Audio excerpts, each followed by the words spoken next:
Hello everyone, poetic बीच में आप सबका स्वागत है।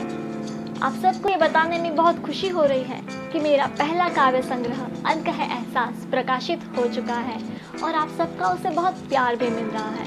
खैर, ये तो एक सपना था जो पूरा हुआ, पब्लिश्ड ऑथर बनने का।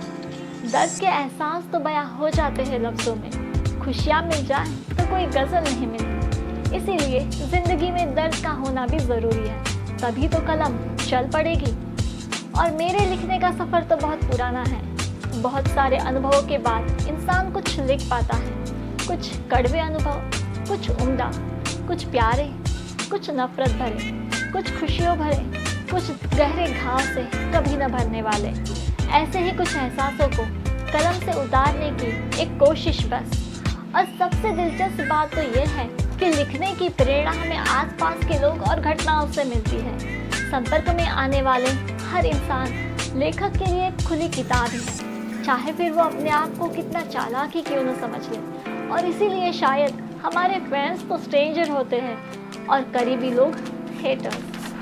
खैर, हम अपने आप को भी परखते हैं, अपने आप को भी बदलते हैं। समाज को आईना दिखाते दिखाते अपने आप को आईने के सामने रखना एक लेखक बखूबी कर सकता है।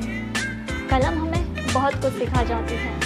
अपनी ज़ुबान को काबू में रखना और लफ्ज़ों का तूफान खड़ा कर देना, अपनी अच्छाई को बचाए रखना और औरों की बुराई को ना सहना, समाज को आईना दिखाना। कविता से किसी का पेट तो नहीं भरता, पर कविता पढ़ के शायद किसी हारे हुए को फिर जीने का कोई मकसद मिल जाए। किसी बदगुमा आदमी को अपनी गलतियों का एहसास हो जाए, किसी रोते हुए के होठों पे प्यारी सी मुस्कुराहट आ जाए, किसी की नम हुई आंखों में एक चमक आ जाए।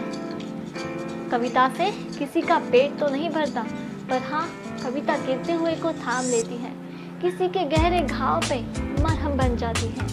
ऐसी ही कुछ कविताएं हिस्सा है मेरे अनकहे एहसास का। ज़रूर पढ़िएगा। शुक्रिया।